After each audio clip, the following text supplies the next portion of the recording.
Hello, and welcome to Something Different. I'm the social solipsist, and before you jump the gun on me, this is not Shadowrun Dragonfall, despite what it says on the screen. There's a little bit of history here that has to be explained. This is Shadowrun Returns. Shadowrun Returns was originally kickstarted as a computer adaptation of the tabletop game Shadowrun. It later got a DLC expansion called Dragonfall. And apparently they decided that when they released that DLC, they were going to overhaul the main menu. As you'll see in a moment, it is a separate campaign entirely. The actual campaign of Shadowrun Returns is actually called Dead Man's Switch. So, as you can see, it's already confusing. Then, the same company, I believe it's the same company, Harebrained Schemes, re-released Shadowrun Dragonfall, that being the Dragonfall campaign, as a standalone product with a remastered RPG system underneath. My impression is that it's not dramatically different, but it's different enough. So now I own Shadowrun Returns, the Dragonfall DLC, which is what you're looking at here, and the Shadowrun Dragonfall standalone. I'm told they also did this for later expansions to that system, where they then re-released them again as standalones, which it's a whole mess. Anyway, we're going to sit at the main menu for another second because I want to talk about something that is actually more pertinent than I really intended it to be. I've been meaning to play this game for ages. I originally actually played quite a substantial amount of the Dead Man's Switch campaign back in 2015 and earlier. I actually think I started playing before that. I could look in the game, my old save games, and figure it out, but I won't bother with that right now. It happens to be something I wanted to play on the channel for over a year now, and it's been on the list, but I haven't for a number of reasons, but it happens to, and the timing here is just coincidental because I think it fits in the flow of the games I want to play. However, it's particularly appropriate because Cyberpunk 2077 recently came out. If you have been living under a rock or don't pay any attention to video games or something, or this is far in the future when you're watching this and have the history has gone by the wayside, 2077 came out and it's not great. Subject to personal opinion, of course, but Cyberpunk 2077 is a game that is also based on a tabletop gaming system called Cyberpunk. Also from the 80s. And having not played it myself, admittedly, but even ignoring the bugs, it just looks like GTA. It looks like GTA with more prosthetics. It seems to be an entirely soulless adaptation of the tabletop gaming system in the first place. Not to mention the fact that as something with the name cyberpunk, that being a subgenre of sci-fi essentially, for something with that in the title to have such a cursory relationship to the aspects of that genre, it's pretty much all aesthetic as far as I can tell. It's quite disappointing. So, that's my minor tirade for the moment. I'm sure we'll come back to it at some point. Arguably, I'd say the recent Deus Ex games are far better, quote-unquote, cyberpunk games than Cyberpunk 2077 is, as is Shadowrun, as are the Shadowrun games, tabletop or otherwise. Anyway, that's enough talking for now, because it's been a while. Usually I go longer than that, but anyway, we're going to start a new game. So, here's the actual Here's the actual start screen. There's your actual logo, Shadowrun Returns. However, this is further confusing because you have 2 campaigns here, and the DLC is at the top. Now, as far as I'm aware, they're basically unrelated campaigns. Like, they are genuinely separate campaigns, and I don't think they have any connection to each other. So, you could play them out of order, but why? Dead Man's Switch is the name of the main campaign. So, why? Why is this like this? Anyway, we're gonna play the Dead Man's Switch, which apparently requires game version 1.0 or higher. It is fascinating that this was apparently updated in October. I wonder. I'll just read the text here. In the urban sprawl of the Seattle Metroplex, the search for a mysterious killer sets you on a trail that leads from the darkest slums to the city's most powerful megacorps. You will need to tread carefully, enlist the aid of other runners, and master powerful forces of technology and magic in order to emerge from the shadows of Seattle unscathed. So for the uninitiated, Shadowrun is a sort of combination cyberpunk fantasy setting. The game system itself is fairly flexible, but it incorporates aspects of the cyberpunk genre and the fantasy genre. Obviously, those being fairly broad umbrellas themselves, but we'll get into it. We're gonna play on normal.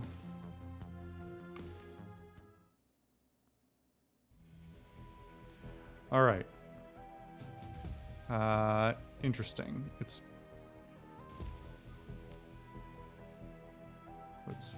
choose. Oh, gotcha. Okay. Let's see. In the world of Shadowrun, there are no statistical differences between males and females. Let's see. Race. Oh.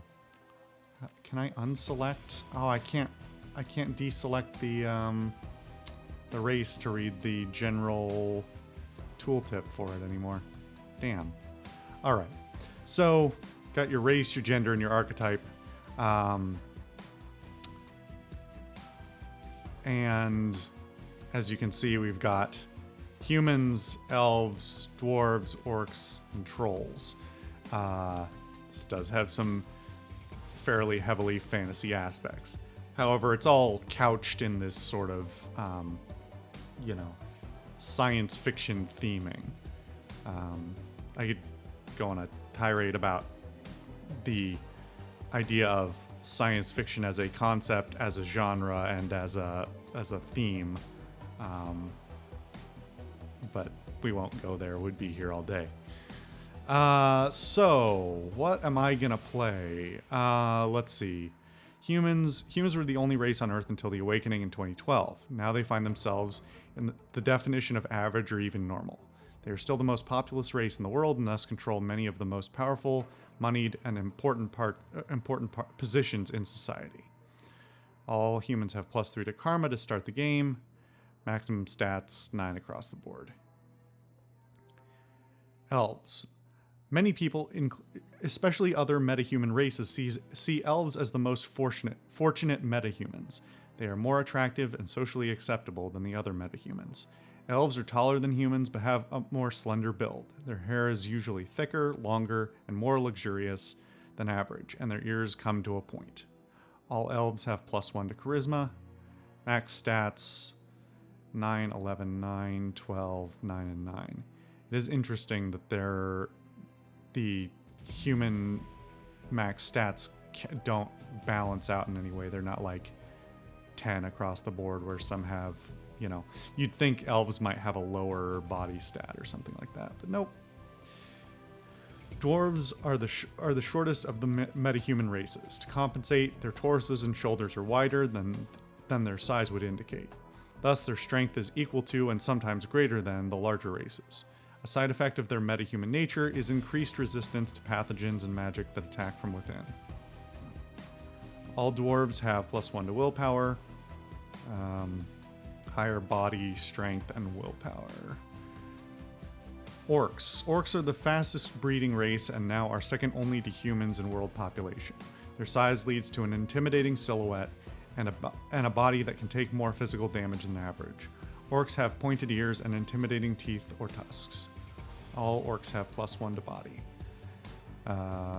Very high body, the highest so far. High strength, lowered charisma, so only 8 charisma and intelligence. Trolls. Trolls are the largest metahuman race. Heavy prejudice against them has led people to assume trolls have lowered intelligence, but in reality there is no proof of this. Trolls have pointed ears, intimidating teeth or tusks, and many have horn-like growths that other metahumans do not manifest. All trolls have +1 to body and +1 to strength. So they have the highest body stat with 17. Quickness limit of 8, strength of 15, charisma 6, intelligence 6, willpower 9. Well, you can tell me in the text that there's no indication that they have lowered intelligence, but when you tell me that the max stat for intelligence is 6, you might be lying. I do like to play a smooth talking character. I'm also gonna try not to metagame this too much, both in terms of I don't want to metagame stat manipulation, but I also don't want to overly lean on my prior knowledge of the setting and stuff, although I have basically no recollection of what I played of this particular game, or this particular campaign. So I feel like I should either play a human or an elf. They all have, to my recollection, their ups and downs in terms of how people will interact with you as well. But I think we're just gonna we'll have to see how that goes. There is the potential that if I really love this and other people really desperately want to see this, that maybe I could do more than one run of this as well. So let's see. Let's look at the archetypes. Street Samurai. The Street Samurai is a freelance operative who follows a code of street honor. They are learned in the ways of the traditional samurai warrior and in the practices of modern combat. Samurai sell their skills for profit and work to take out dishonorable scum that seem to breed in the urban sprawl. Key attributes: body and strength or quickness. Key skill: closer ranged combat or both, throwing weapons, dodge. Mage. Oh. It's gonna, once I click on it, it starts showing stuff. Alright. Mages specialize in the casting of spells, but that doesn't mean they can't shoot guns as well. Rather, magic is the center of their life. Their spells reflect a pure balance of the monosphere and cover a wide range of magical effects, from offensive damage attacks to character augmentation or degradation spells to healing spells. Key attributes: willpower, key skill, spellcasting. Decker. Deckers use a cyber deck to jack into the Matrix, the worldwide information grid and computer network. By projecting their minds into the electronic world, Deckers can find secrets others keep hidden away. They use programs and expert systems to fight off the protections that megacorporations place in their way. Key attributes: intelligence, key skill decking, key specialization expert systems. Shaman. Shamans believe that their magic comes from a great totem spirit that guides their life path: bear, cat, coyote, eagle, or raccoon. Shamans, you need a apostrophe there, possessive. Shamans' relationship with their totems allow them to summon spirits and command them to do their bidding. Shaman have the skill to conjure spells that mages cannot. Key attributes: charisma, key skill, spirit summoning. Increasing the skill grants a shaman a totem benefit. Conjuring. Rigger. Riggers use cybertech to jack their mind into and control small, robot-like vehicles called drones. Riggers use their rigging abilities to provide surveillance, support, and extra firepower when required. Key attributes: intelligence, key skill, drone control, key specialization, drone combat. Physical Adept. Adepts are magically active characters who focus their magic internally to develop their utmost potential, physically, mentally, and spiritually. As adepts unlock new abilities, they become honed physical machines, using their magic to enhance their close combat abilities. Key attributes: body strength, willpower, key skill, key casting.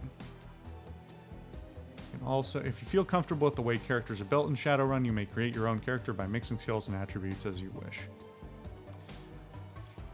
So,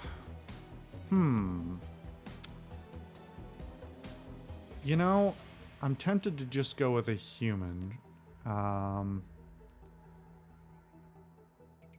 Let's see.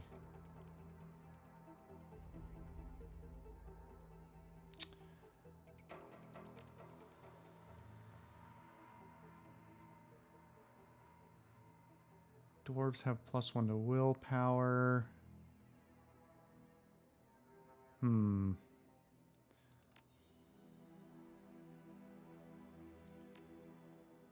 What did the female dwarves look like? That's, yeah, alright.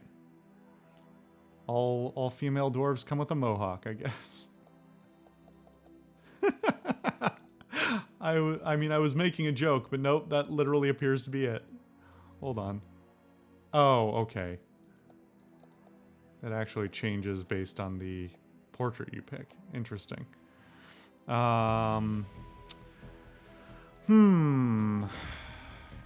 What do I want to play?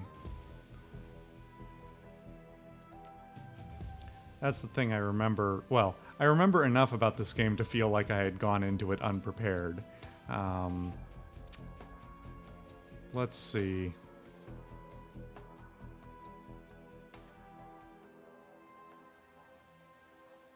I could play a Decker, but your party fleshes out, so as I recall, you don't have to play. You're not playing solely as your primary character as well.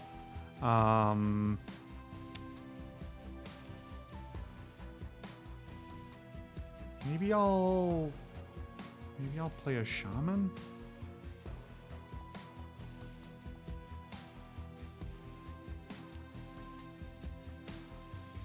I like these portraits. There's a decent amount of variety.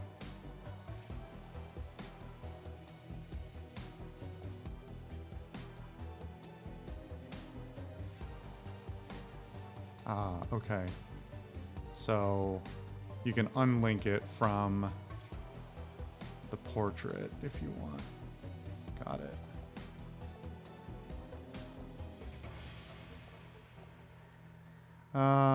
Does it change based on the... No, it doesn't change based on archetype, just based on race and gender. I don't know. I could probably sit here all day and debate it. We're gonna do... What are we gonna do? There's enough customization that you can do after the fact that you're not like totally locked in here, but it does sort of set you up for success or failure a little bit.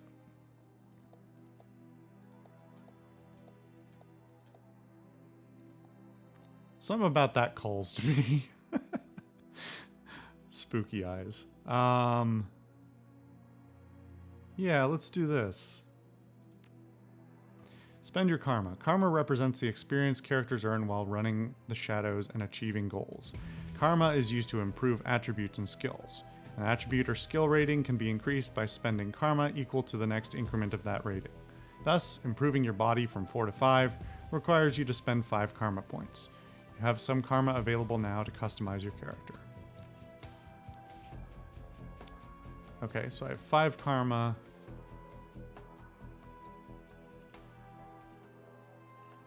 So, yeah. This gets complicated. Let's see. So, because I'm playing a charisma-based character, a charisma-based class, I think I should probably do... let's see. The higher the skill, the more powerful to summon spirit. Increase the chance to hit when conjuring spells. Hit with conjuring spells. Unlocks etiquettes that affect conversations. Okay, so the raw... Okay.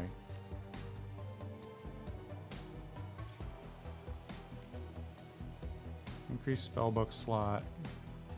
Totem choice available. Alright, so at level 3 of spirit summoning, I can choose a totem.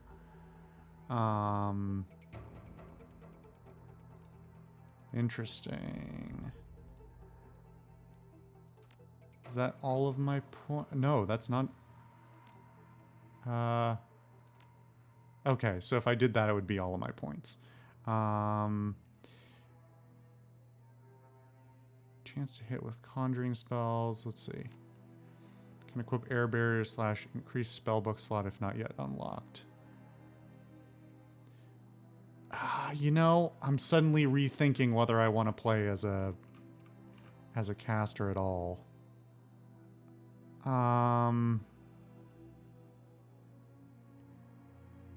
You know, I think I may, for simplicity's sake,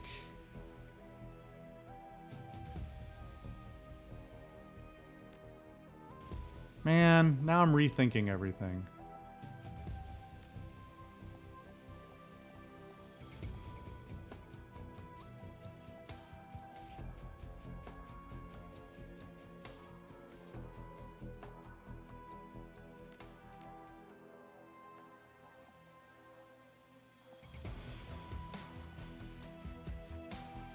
I wish I remembered more about playing the game before, because I feel like there are some caveats I should be taking into account, but I'm not remembering enough.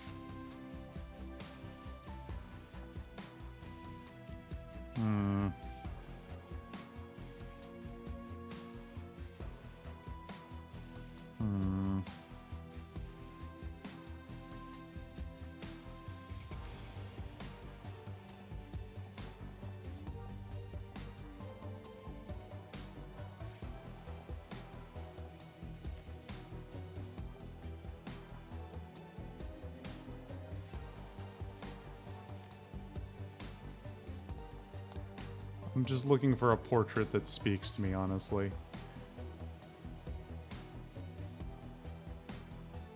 There's something fucked up about that I like. I think it's the nose. I do kind of want to still play a, you know, fast-talking character, but... See...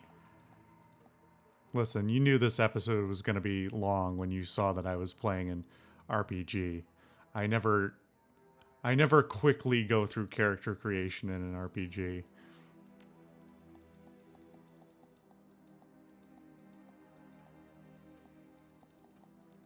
Man, all these dudes are... I was about to say, all these dudes look way too hard, and then they've got this, like, soft-faced looking guy. Jesus. Chill out.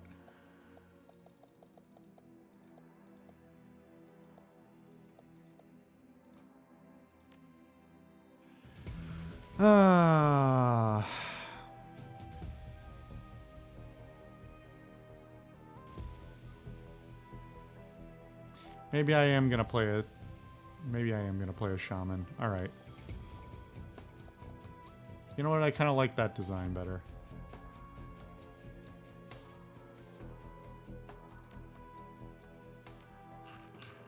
Alright.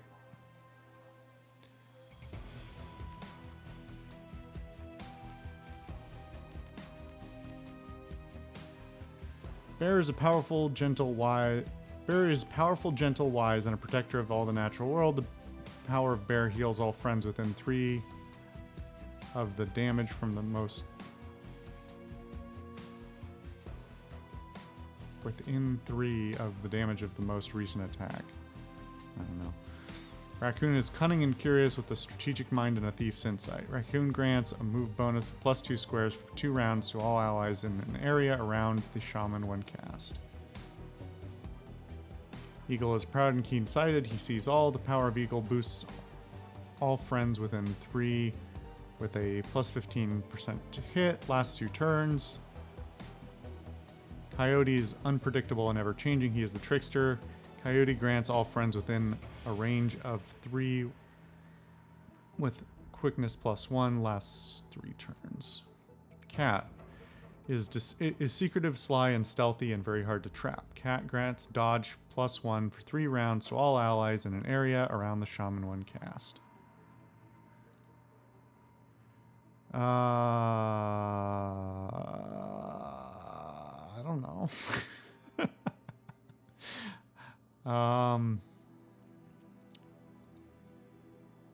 I'm not sure what quickness +1 means. I think that has to do with your action points that you get. But again, not seeing the system until you already get in means like making a lot of these choices up front. I mean, that's a failure of a lot of RPGs, but you know, it's a little bit of a problem. I'm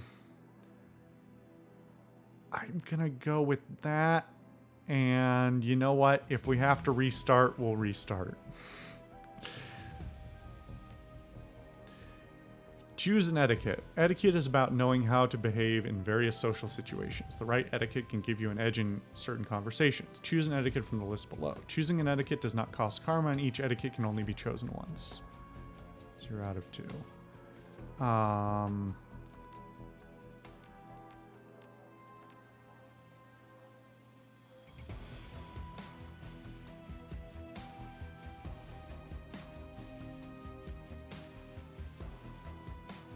Yeah, we'll go with that. Name your character. Many runners use a street name, handle, or working name. Names like Half Jack or Lady Z. Others stick with their given name or adopt a nickname. Please choose a name for your character. No random generation, huh?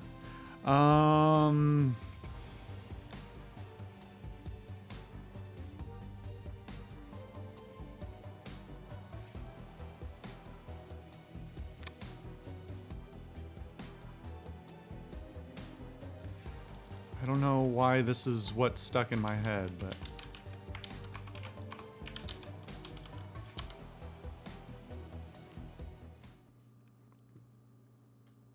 Tip, press R to reload your current weapon. Down and out. Your apartment, 3 o'clock in the morning. It's got 4 walls, a roof, and isn't on fire. Even the cockroaches have fled in search of better accommodations. Not exactly a runner's dream pad, but right now, it's about all you have left. Running the shadows is all about feast or famine. One day you're Nova hot, working jobs that allow you to eat at 5-star restaurants. The next, well, you're here. This one's a famine for the ages. Slagging Fixer hasn't called. The money's run out and then some. Sinless and free. Free to starve in the cracks of society run by megacorps who just want your Nuyen. Something needs to change, and soon. I'm going to cut the episode here. We'll come back. And I'll see you guys when we start the game next time.